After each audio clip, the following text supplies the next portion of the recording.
उद्धव ठाकरेजी कळलेही, शरद पवारजी कळलेही आणि काँग्रेसमधलेही जसं जसं मोदीजींच्या प्रवासाचं वादळ महाराष्ट्राकडे येईल, तुम्हाला मोठ्या प्रमाणावर तिन्ही पक्षामध्ये गटामध्ये शरद पवारजी कळलेही आणि इकडे काँग्रेसमधले मोठे पक्षप्रवेश झालेले दिसतील.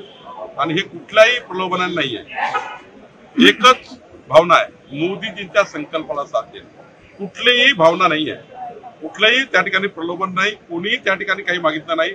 आज तर बसवराज पाटलांनी म्हटलं आहे मला संघटनेचं काम करायचं आहे, रश्मी बागलांनी म्हटलं आहे मला संघटनेचं काम करायचं आहे, मोदींच्या मागे उभं राहायचं. त्यामुळे आता पुढे असं दिसेल की मोदीजींच्या देवेंद्रजींच्या नेतृत्वामध्ये काँग्रेस पार्टी ही सुद्धा किंचित होत जाणार आहे. आणि मी तुंबाटाबद्दल सांगितलं आहे की त्यांच्या स्टेजवर काही दिवसांनी हम दो हमारे दो हेच दिसणार आहे. आणि शरद पवारची तर आपल्याला माहिती आहे काय परिस्थिती आहे, आपण बघितली आहे परवा. त्यामुळं जनताही राहणार नाही, कार्यकर्ते राहणार नाही आणि मोदीजींच्या नेतृत्वामध्ये हा महाराष्ट्र मजबूत होईल, देश मजबूत होईल.